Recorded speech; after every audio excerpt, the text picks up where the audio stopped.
Galasiërs 6 vers 10 tot 17. Ek deel sommer ook die tema vanoggend met julle voordat ons lees en bid. En die tema van vanoggend handel oor die krag van jou getuienis. Galasiërs 6 vers 10 tot 17.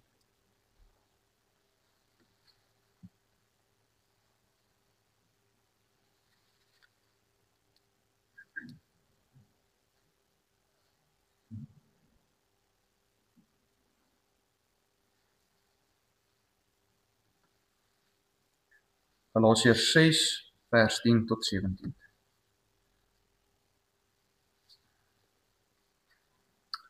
Net voordat ons lees, kom ons sluit net die oë en dan nader ons ook die Here. Vader, wat 'n groot voorreg is dit nie om vanoggend as die kinders by jou voete te kom sit nie, liewe Heer. Want Vader, soos wat ons na die natuur kyk, die wolke daar buite, die reën wat ons kry, kan ons nie anders as om met groot bewondering op te staar nie. En Vader, sodoende vra ek vanoggend, mag u woord ons vernuwe en verander, mag u Gees u waarhede aan ons openbaar, en mag u ware leermeester met ons spreek. En Vader, sodoende waar ons gesels oor getuienis, Vader, mag elke persoon hier vanoggend hulle eie harte ondersoek. En ook self refleksie doen oor, is die getuienis wat u in hulle lewe gedoen het, waardig aan die manier hoe hulle tans wandel. En Vader, mag u ook sodoende, as daar enige onegthede is, dit uitwys deur die Gees. En Vader, mag u waarheid dit skoonbrand. Mag u ons herskep en vernuwe deur u waarhede. En Vader, sodoende vra ek ook vanoggend, mag u by my wees, Vader, waar ek maar ook 'n gebroke siel is. Vader, mag u my woorde aanraak, my lippe aanraak, en sodoende dat elke woord in lyn met u wil en u wees sal wees. Vader, ek vra al hierdie dinge in u heilige naam. Amen.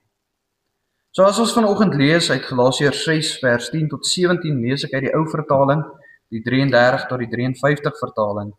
En vers 10 sê vir ons, laat ons dan, terwyl ons geleentheid het, aan almal goed doen, maar die meeste aan die huisgenote van die geloof.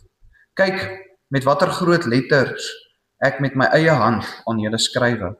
Almal wat 'n mooi vertoning in die vlees wil maak, die dwing julle om julle te laat besny, net om nie ter wille van die kruis van Christus vervolg te word nie.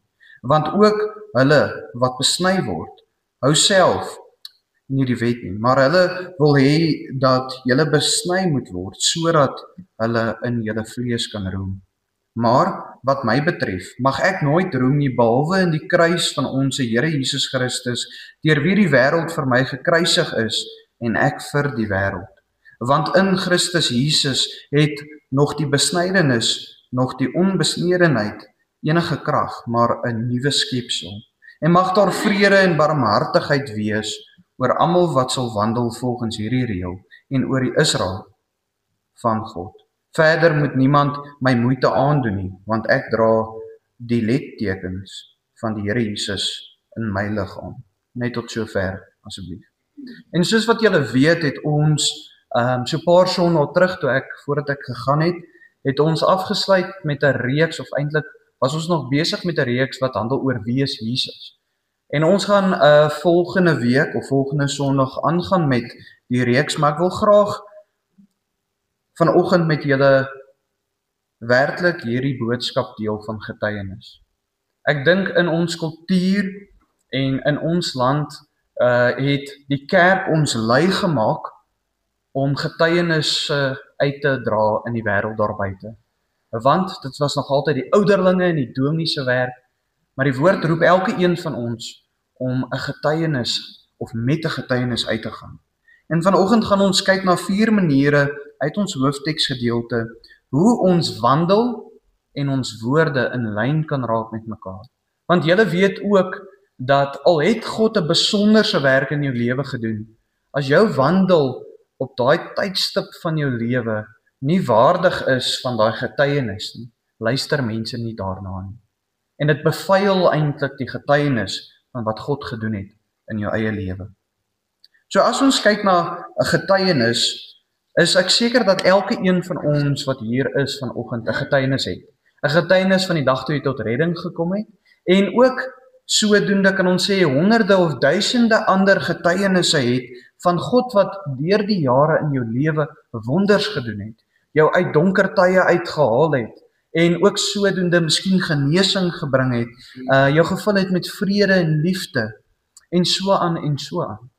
En my vraag is, voordat ons aanbeweeg en werklik begin met vandag se diens, wil ek bietjie vir jou die vraag vra, en ek wil hê julle moet julle eie harte ondersoek. Wanneer laas het ek werklik met iemand gedeel as God iets in my lewe gedoen het? En kan ons nie eintlik sê dat God daagliks in ons werk nie, daagliks in ons lewens is nie, en moet eintlik nie elke dag 'n getuienis wees van wat het God werklik in my lewe gedoen nie. En sodoende gaan ons dan vanoggend na ons hoofteksgedeelte kyk, maar voordat ons na die hoofteksgedeelte kyk, dink ek ons moet net na die Bybel in geheel kyk. Nou die Bybel, soos wat julle weet, dit is klomp boeke of klomp briewe wat saamgevoeg is deur verskillende skrywers oor duisende jare. Maar wat baie interessant is, elke boek of meeste van die boeke, alles wat jy daar binne te vind, is getuienisse van die skrywers. As ons kyk na die evangelies of die gospels, soos die Engels sal sê, die eerste paar boeke van die Nuwe Testament, van Matteus, Markus, Lukas en Johannes, is dit elke een se getuienis wat hy neergepen het, van wat hy gesien het Christus doen, en wat hy gehoor het Christus sê. Julle stem saam met. En tot in die Ou Testament kom ons verwys na Moses, die boek van Eksodus. Pen hy die geskiedenis van sy nasie neer. Hy pen neer die gebeurtenisse van Egipte, totdat hulle in die woestyn ingetrek het en na die beloofde land gegaan het. Pen hy 'n getuienis neer van hoe hy dit ervaar het, hoe hy dit gesien het, en natuurlik het die Heilige Gees hulle gelei sodat dit volmaak en heilig is self. Maar eintlik is tot die woord wat ons lees, stories wat mense neergepen het van wat hulle gesien, God gedoen het en ook gehoor, en ook neergepen het wat God vir hulle gesê het. En 'n voorbeeld van hierdie is 1 Johannes 1 vers 2 tot 3 wat sê, en die lewe is geopenbaar en ons het dit gesien met hulle oë, en ons getuig en verkondig aan julle die ewige lewe wat by die Vader was en aan ons geopenbaar is. Wat ons gesien en gehoor het, verkondig ons aan julle, sodat julle ook gemeenskap met ons kan hê, en ons gemeenskap is met die Vader en met die Seun en Jesus Christus. So die apostel Johannes, in hierdie paar verse, pen hy neer dat hy getuig van Jesus se wandel op die aarde. Hy getuig van Jesus as die ewige lewe, dat net die wat in hom glo die ewigheid kan verkry, en dat hierdie ewige lewe by die Vader was, maar hy het aarde toe gekom, Christus Jesus. En toe hy opgevaar het hemel toe die Gees afgekom, wat die ewigheid in ons bewerkstellig, deur ons wat tot redding kom. Maar hy praat van, hy getuig daarvan. Hy sê hy's 'n ooggetuie. Hy sê hy was daar, en baie interessant, vers 3 kom hy en hy sê, maar ek deel dit met julle sodat ek gemeenskap met julle kan hê. Nou die Bybel praat baie in die Nuwe Testament en hy roep ons as kerk, as die liggaam van Jesus, om gemeenskap met mekaar te hê. En ons dink baie keer, hierdie gemeenskap is net so eenvoudig as om op 'n Sondag kerk toe te kom. Nee, dit is 'n baie oppervlakkige siening. Hierdie gemeenskap is om met mekaar te deel en te getuig teenoor mekaar van dinge wat God in jou lewe gedoen het. Sodat jy mekaar kan bemoedig, mekaar kan ondersteun en ook kan deel hê in mekaar se vreugde. En ek seker almal wat hier sit vanoggend kan sê, ja, ons groei in dit, maar tog is dit nie op die plek waar dit behoort is om te wees nie.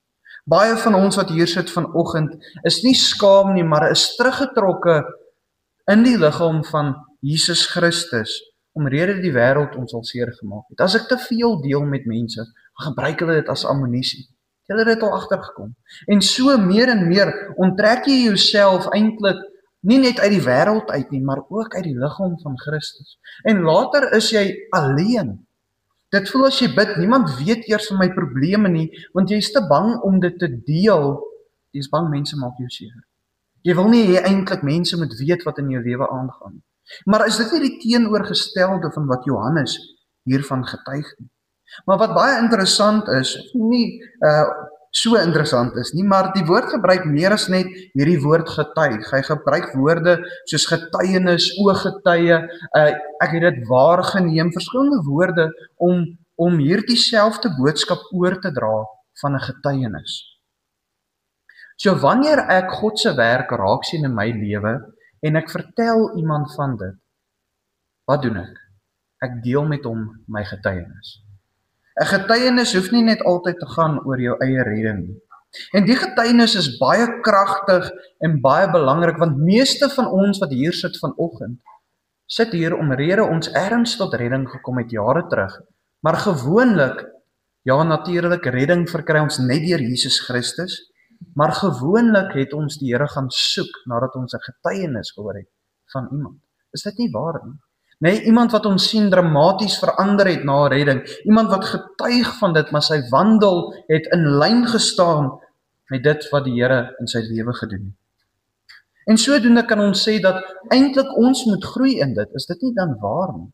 Ons moet groei in ons getuienisse, sodat ons kinders, ons familie, ons vriende wat ons raak sien, wat na ons kyk, ook tot redding kan kom.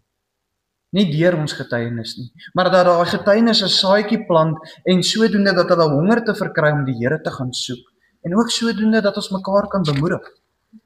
Ek weet nie van julle nie, maar die wêreld waarin ons vandag leef, daar is nie baie vreugde te vind in dit nie. Stem julle saam? Ek glo so. As jy die nuus kyk, daar's niks positiefs nie. Ons kan sê nie net in Suid-Afrika nie, maar wêreldwyd, daar's oorloë aan die gang. Daar is nie een land in die wêreld vandag waar dit goed gaan. Daar is nie een land wat hulle ekonomie eintlik beter raak. Oral gaan dit net agteruit en agteruit. Mense kry in ons midde al hoe swaarder, al hoe swaarder. Hier is nie eers meer werk vir die jong mense nie. En die dinge van die verlede van net om te gaan swat, universiteit toe te gaan en jy het 'n werk nie eers meer vandag nie. Jy kan met grade sit en jy kry nie eers 'n werk nie. En sodoende dink julle nie dit raak meer belangrik en meer soos die Engels sê important dat ons begin getuienisse veral met mekaar deel, om bemoedig te word deur dit nie. En ons sien hierdie waarheid van net om hierdie daaglikse dinge met mekaar te deel in die Nuwe Testament wat vir my so kosbaar is. Ons lees baie keer net oor dit. Van waar Jesus met mense gepraat het, met gewone normale mense, en hierdie mense het alleenlik net gaan verkondig wat Jesus vir hulle gedoen het. 'n Voorbeeld hiervan is toe Jesus die blinde man genees het, en die blinde man wat toe genees is, sê in Johannes 9 vers 25, en hy antwoord en sê, of hy 'n sondaar is, weet ek nie. Een ding weet ek, dat ek blind was, en nou sien ek. Sien julle, hy het net getuig van wat Jesus gedoen het. Nog 'n goeie voorbeeld is toe Jesus met die Samaritaanse vrou gepraat het en eintlik haar vergewe het, daar by die fontein van Jakob. En sy sê, toe sy van daai gebeurtenis af terug na haar dorp toe gaan in Johannes 4 vers 29, sê sy vir haar dorpse mense, kom kyk, 'n man wat my alles vertel het wat ek gedoen het, is hier. Is hy nie miskien die Christus nie? Maar baie interessant, later in Johannes 4 vers 42, praat die dorpse mense weer met haar, nadat sy hierdie getuienis gedeel het, en hoor die impak, hulle het tot redding gekom.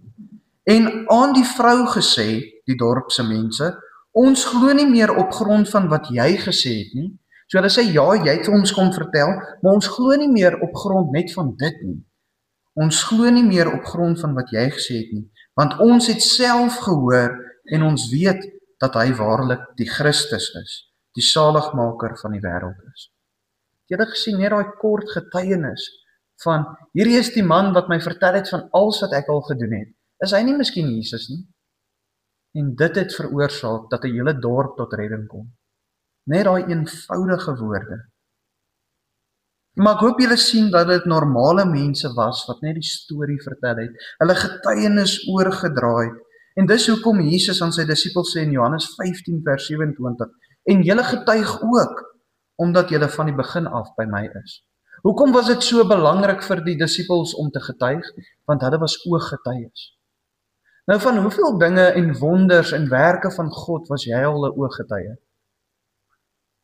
Van duisendes. Nee, as jy moet terugdink in jou lewe, van elke keer wat jy iets waargeneem het, van hoe God in iemand se lewe of in jou lewe gewerk het. Maar dan dink ook by jouself, hoeveel keer was jy nie skuldig om dit ook te vertel aan ander nie? Om te getuig daarvan nie, sodat dit 'n impak in iemand anders se lewe kan hê. Maar dan moet ek ook by die volgende punt kom, en hier is vir my belangrik. Ek glo die grootste probleem vandag in die kerk op hierdie punt of in hierdie aspek is, ons is skaam om te getuig. Nie skaam omrede ons skaam is vir die getuienis van wat Jesus en God gedoen het in ons lewens nie, maar ons is skaam omrede ons getuienis en ons wandel nie in lyn is met mekaar nie. Want kyk hoe leef ek, maar God het al hierdie dinge gedoen, maar nou het ek miskien vir 'n ruk al van die regverdige pad afgeklim. So as ek nou praat, mense gaan vir my lag. Wie is jy om dit te sê? Kyk hoe lyk jou lewe. Kyk saam met wie hang jy uit. Kyk wat doen jy op naweke. En dan baie voel eerder dan of hulle nou maar net sal stil bly. Dit vir hulle self sal hou. Maar is dit nie eintlik maar 'n sonde op sy eie nie? Is dit nie maar ook om nie vir Christus te verkondig nie? Want as jy skaam is vir dit, kan ek jou beloof jy sal nie sterf vir Christus nie. Ons sê almal, ek sal sterf vir Jesus, vir wie hy is. Maar op dieselfde tyd, as jy nie net skaam vir jou eie lewe tans nie.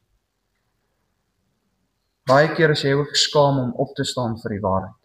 Is dit nie waar nie? Hoeveel keer in die laaste paar jaar was jy in die midde van vriende, familie en het dinge wat nie volgens die woord is waargeneem en het stil gebly daaroor nie? Hoekom? Jy is bang hulle hou nie van jou nie. Jy is bang hulle dink anderster van jou. En is dit waartoe die woord ons roep? Nie om net uit te gaan en mense se sondes uit te wys, glad nie, maar om hulle te vermaan in liefde sodat hulle vir Christus kan vind. Maar as ons dan na ons hoofteks gedeelte kyk vir vanoggend en kyk na hierdie bemoedigende 4 punte hoe om ons wandel in lyn te sit met ons getuienis, wil ek net eers deel met julle wat vroeër in hoofstuk 6 gebeur het. Nou vroeër in hoofstuk 6 is daar 'n waarskuwing om nie jou getuienis te verloor nie. Nou wat die skrywer daarmee bedoel is, nie dat dit wat met jou gebeur het, jou getuienis vals is nie, maar jy verloor jou getuienis sodra jy nie meer die voorbeeld is nie. Dan maak dit nie saak wat het God gedoen in jou lewe vir die wêreld daar buite nie. Dan is Christus nie meer genoeg vir die wêreld wat na jou kyk nie. En hy noem 'n paar punte oor hoe iemand sy getuienis kan verloor. Die eerste ding is, hy sê trots. Trots maak dat mense hulle getuienis verloor. Julle weet hoe erg sukkel ons kultuur al van die begin af wat hulle hier met bootjies aangekom het met trots. Ons Afrikaanse volk is geken aan hulle trots. En dis die Bybels. Dis 'n ding wat ons moet agterlaat en ook voor die Here se voete te gaan plaas om te sê, Here, laat ek ieder trots wees in U, soos wat Paulus nou gaan sê ook. Maar dan sê hy ook, om jouself met ander te vergelyk, is nog 'n punt wat maak dat jy jou getuienis kan verloor. Want wat gebeur as jy jouself met iemand anders vergelyk? Jy begin of jouself sleg maak, of jy begin daai persoon wat beter as jy is in jou perspektief sleg maak by ander. En dan, die volgende punt is, om selfgesentreerd te wees. Om baie van jouself te dink, die eie ek maak net saak, niks of niemand buite my gesin het dra enige waarde vir my nie, net my mense, en partykeer ook net ek self. En dan, heel laastens sê die skrywer, om vir jouself te lieg. Mense, hoeveel keer jok jy nie vir jouself 'n dag nie, oor wie jy is, wat se status jy behou, en ook jok jy vir jouself om beter te voel oor die dade wat jy gedoen het. Ja, ek het dit gesê omrede hy dit gedoen het. Is dit nie waar nie? Is dit nie hoe ons redeneer in ons harte? Ja, ek was nou maar verkeerd, maar ek het dit gedoen omrede dit. Dit belemmer jou getuienis. En mense, as jy sê jy sal sterf vir Christus, hoekom sterf jy nie eers net in jouself nie? Sterf in jouself sodat jy nie hoef te skinder nie. Sterf in jouself sodat jy nie hoef iemand te bespreek nie. En dit bring ons dan by vers 10 uit, waar die skrywer 4 dinge neerpen vir 'n goeie getuienis en ook 'n goeie wandel saam met daai getuienis. Die eerste aspek vind ons in vers 10, en die eerste punt is doen goed of goeie werke. Vers 10 sê vir ons, laat ons dan terwyl ons geleentheid het aan almal goed doen, maar die meeste aan die huisgenote van die geloof. Nou hierdie klink so eenvoudig om nou maar net te sê doen goeie werke, né? Dit is nou maklik. Gaan doen net goeie dinge. Maar weet julle hoe moeilik is dit om opreg goeie dade te doen? Om 'n hart te hê vir 'n mens en werklik goed te bedoel met elke aksie teenoor hom.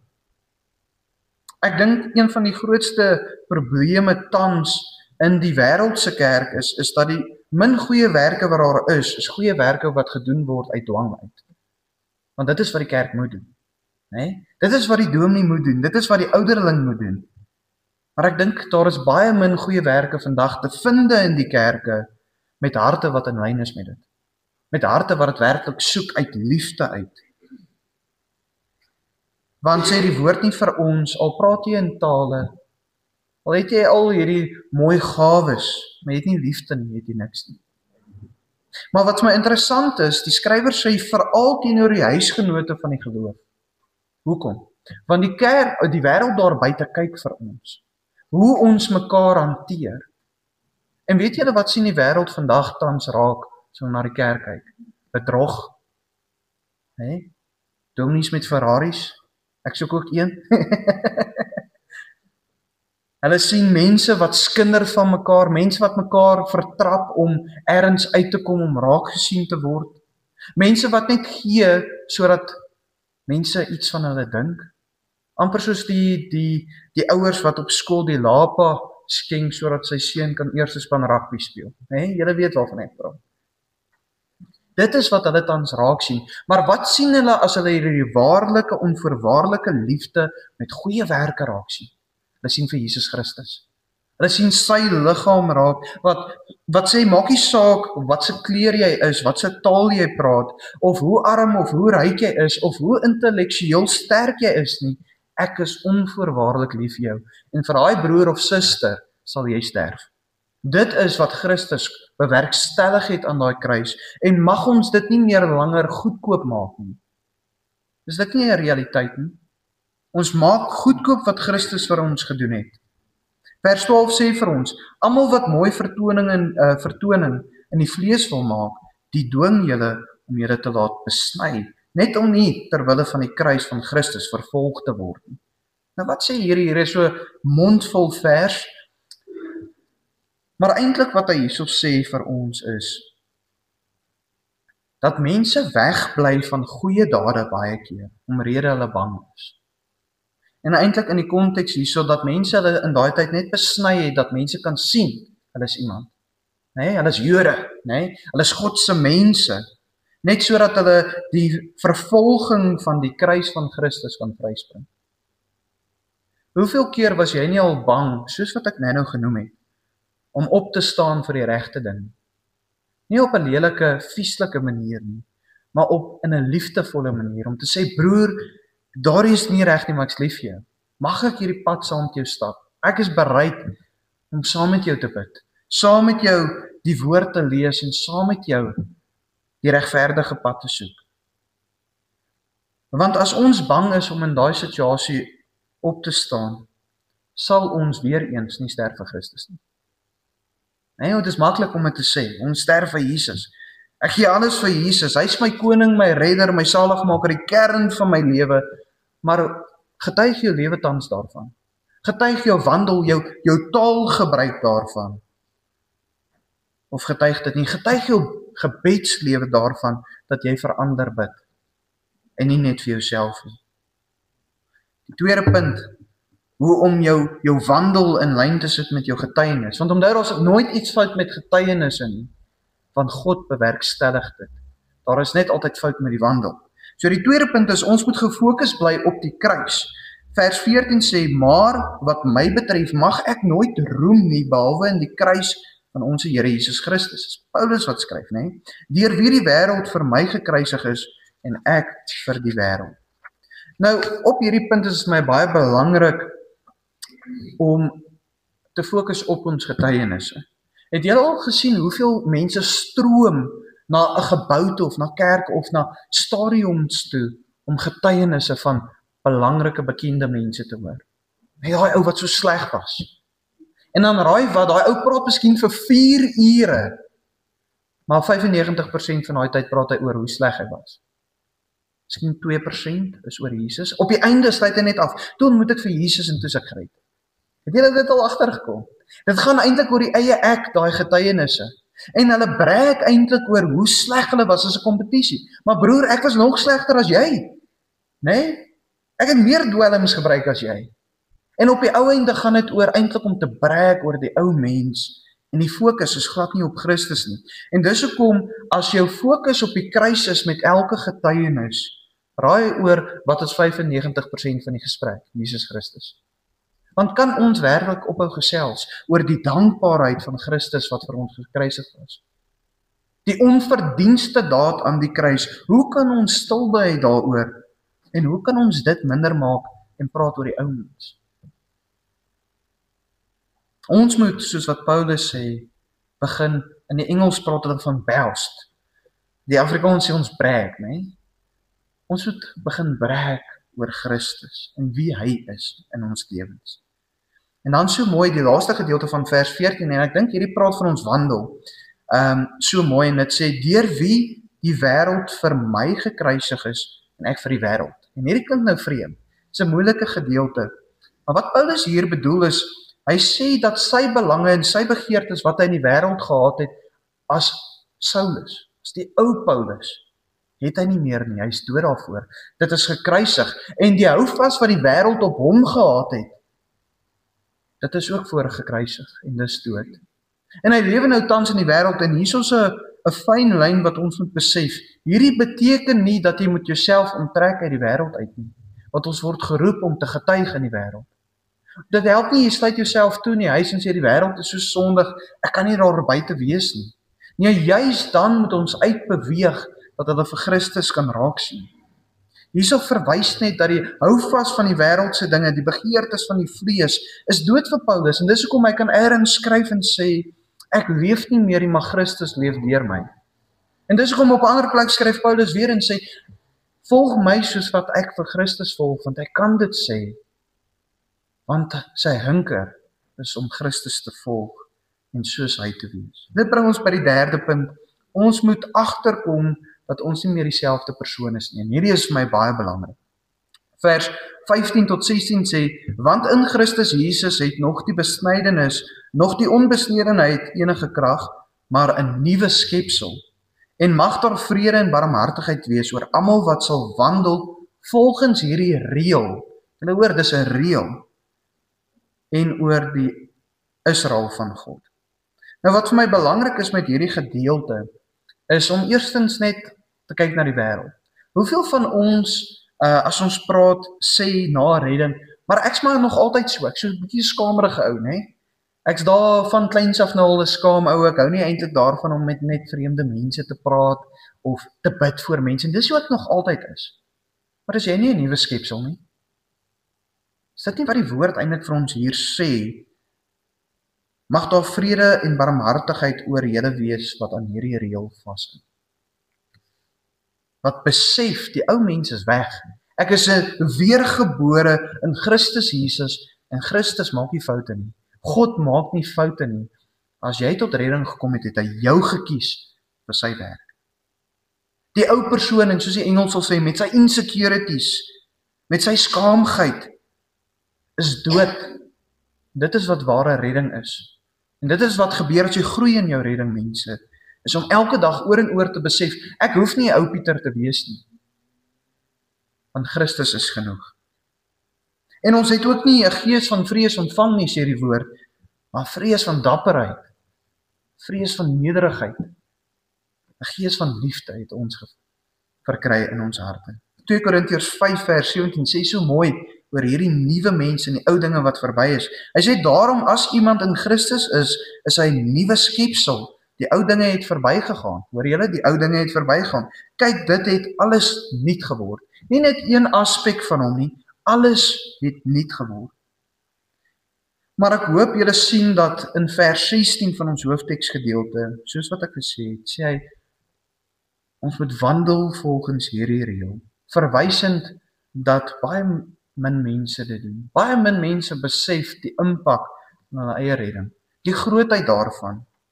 En dit bring ons by vers punt 4 en ook waarmee ons gaan afsluit.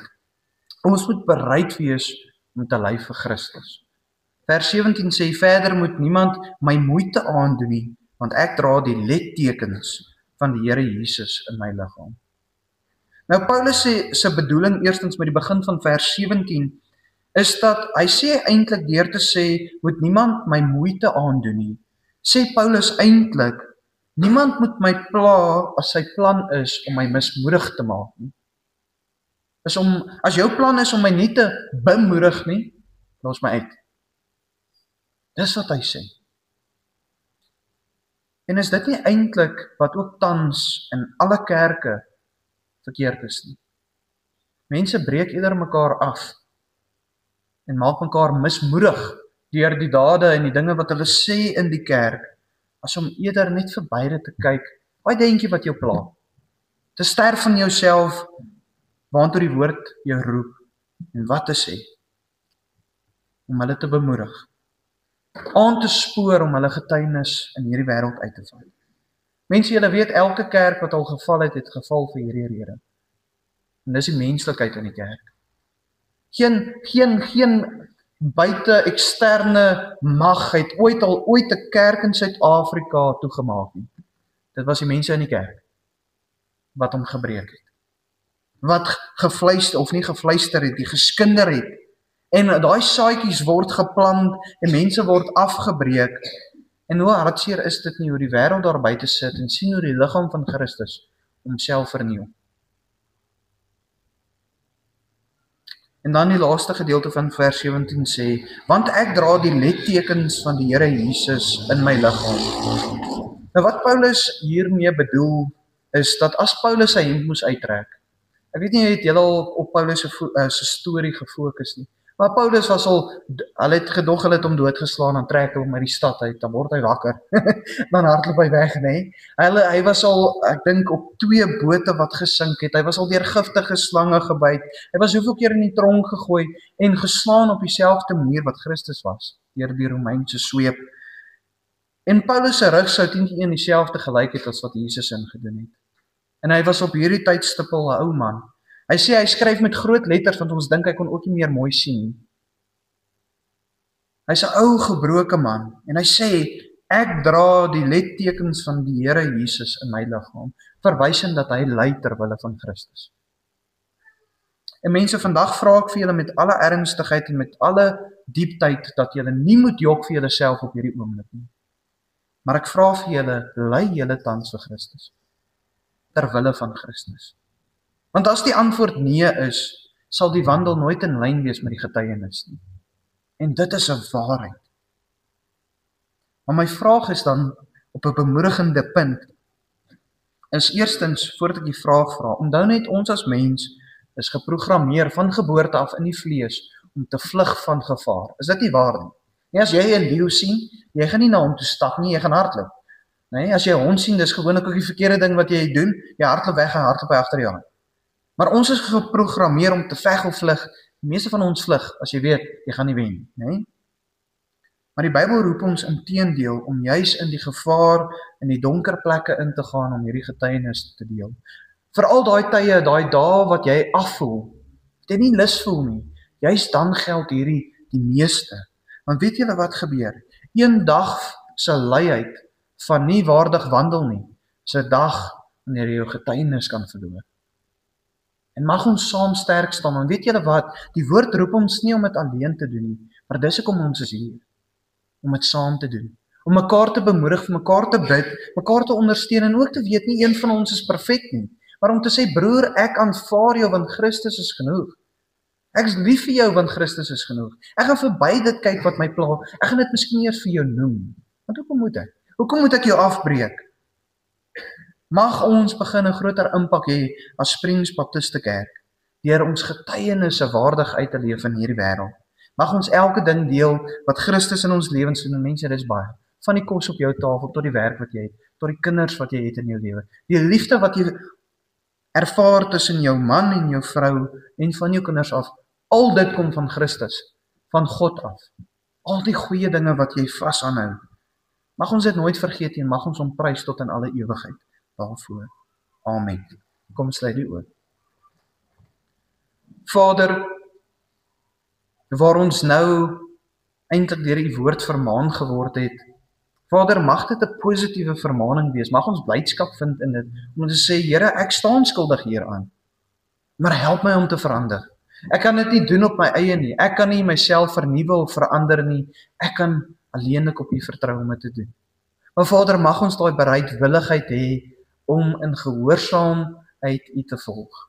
Mag ons waardig wandel aan ons roepings, aan die getuienisse wat ons spreek oor ons lippe. En Vader, mag u, as daar enige swaarheid of donkerheid in ons harte is, teenoor 'n broer of suster in die geloof, Vader, mag u dit vanoggend wegvee. Mag u dit ook, as ons die nagmaal gebruik, ons net laat herinner daaraan dat al sukkel ek om te vergewe, Christus is genoeg. Al wat ek moet doen is dit net in eerbiedigheid na u toe bring en sê, Here, ek sukkel. Ek weet nie om hierdie persoon te vergewe nie, maar ek plaas dit by u voete neer. En Vader, sodoende mag die ou mens se ketTINGS en die ou lewe se ketTINGS ons nie meer weerhou om te groei en te wees dit waartoe u ons geroep het nie. En dit is u kinders, om heilige hoëpriesters te wees, of heilige priesters te wees in hierdie wêreld. En Vader, sodoende vra ek ook as daar vrees is in ons harte vir hierdie dinge, Vader, mag jy ons louter en suiwer, mag daai vrees uitgebrand word deur die goeie nuus, deur die hoop wat Christus vir ons gesê het en ook gebring het deur die Gees, dat wanneer hy terugkom, hy ons gaan kom haal. En sodoende laat ons 'n ewigheid by u, die Vader, kan wees, sonder enige hartseer, sonder enige moeite kan leef saam met u, in harmonie, en ook die toppunt van alle vreugde ervaar. En dit is om van aangesig tot aangesig u te aanskou. Vader, ek vra al hierdie dinge in u heilige naam. Amen. Dan vra ek asseblief vir oom Freddy om net staan en ontvang die seën. Die Here is langs jou om jou in sy arms toe te vou. Die Here is agter jou om jou teen die aanvalle van die bose te beskerm. Die Here is onder jou om jou te dra as jy val. Die Here is binne jou om jou te lei met sy Heilige Gees. So seën die Here jou tot in alle ewigheid. Amen. Dankie julle.